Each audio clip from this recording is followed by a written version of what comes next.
En me promenant au cimetière Saint-Michel, j'ai aperçu cette bâtisse en pierre mystérieuse, qui détonnait dans ce paysage de pierres tombales. J'ai donc voulu savoir qu'est-ce que c'était, à qui elle appartenait et depuis quand elle était ici. Le caveau Deneau appartient à la famille Deneau depuis 1907, d'après nos dossiers. Il appartenait à la famille de Joseph-Oscar Deneau. Il a été échevin pendant plusieurs années ici à Sherbrooke et maire. Fait que c'est sa famille et sont environ une quinzaine là, d'inhumés là, dans le caveau là, depuis cette année-là. Le caveau, c'est un synonyme aussi de en feu et mausolée. On y retrouve des cercueils à l'intérieur, qui ne sont pas mis en terre. Ils sont soit cimentés ou rentrés dans un enfeu et scellés là, pour X nombre d'années. C'est vraiment des pratiques ici moins courantes, mais dans des grandes villes, là, on en voit beaucoup. Là. Souvent, c'était les grandes familles riches là, qui avaient des caveaux, des mausolées. À Montréal, c'est beaucoup la culture européenne qui préfère les caveaux.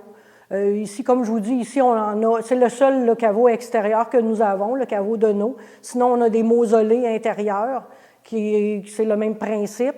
Mais c'est moins abordable aussi qu'un terrain. Fait que c'est vraiment des familles là, aisées là, qui se procuraient des caveaux ou des mausolées, là, encore aujourd'hui. J'ai voulu en savoir plus, donc j'ai contacté David Lacoste, le directeur du Musée d'histoire de Sherbrooke. Et la piste, elle m'a amené plus loin. Doé Deneau, c'est d'abord et avant tout un homme d'affaires. Il arrive dans la région en 1890, mais il est déjà en affaires dans la région de la Montérégie. Il arrive ici, il achète une entreprise de grains et il devient un homme d'affaires florissant. Et à travers les années, il s'implique dans la Chambre de commerce, il devient échevin et ensuite maire de Sherbrooke et il continue les affaires ensuite. En tant que maire, en fait, il a un mandat de 2 ans, de 1920 à 1922, donc ça fait à peu près 100 ans aujourd'hui. Ses accomplissements en tant que maire, c'est le développement de l'ouest de la ville, le quartier autour de la rue Pacifique, Champlain, Lincoln. Donc, la Connecticut Cotton Mills vient s'établir dans l'ouest de la ville. Donc, il y a un boom de développement et un agrandissement de la ville. Il y a également un apport au niveau sanitaire. On sort de la crise de la grippe espagnole à l'époque, donc il nomme le premier médecin sur la commission hygiénique municipale pour prendre en main justement tous ces changements-là.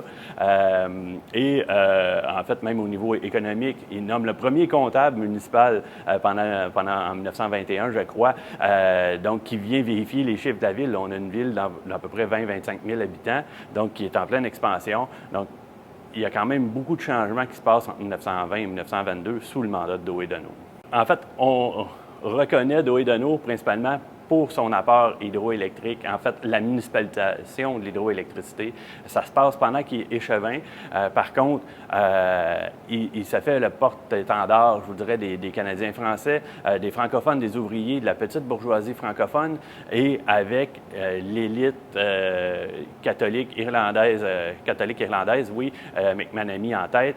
Donc, ils prennent position pour la municipalisation de l'hydroélectricité, de la centrale ici où on se trouve. Donc, contre l'élite anglophone qui veut que l'hydroélectricité demeure une entreprise privée. Doé Deneau et McManamy sont assez acharnés dans leur bataille. Ça prend 4 référendums pour que la municipalité devienne propriétaire et qu'on municipalise l'hydroélectricité. À l'époque, c'est l'alternance des maires francophones anglophones, donc à tour de rôle, chacun fait un 2 ans. Donc, il prend son rôle au sérieux, dans le sens que quand il vient faire son 2 ans, il s'en passe des choses. Le caveau Deneau pour le cimetière Saint-Michel est un joyau, il est considéré comme un patrimoine religieux pour nous. Fait qu'on veut en prendre soin le plus longtemps possible. Tant que le cimetière va exister, là, on va en prendre soin. Il nous arrive parfois de passer à côté de l'histoire, mais c'est en s'arrêtant un instant qu'on réussit parfois à découvrir des histoires non seulement exceptionnelles, mais des histoires qui ont bâti le monde de demain.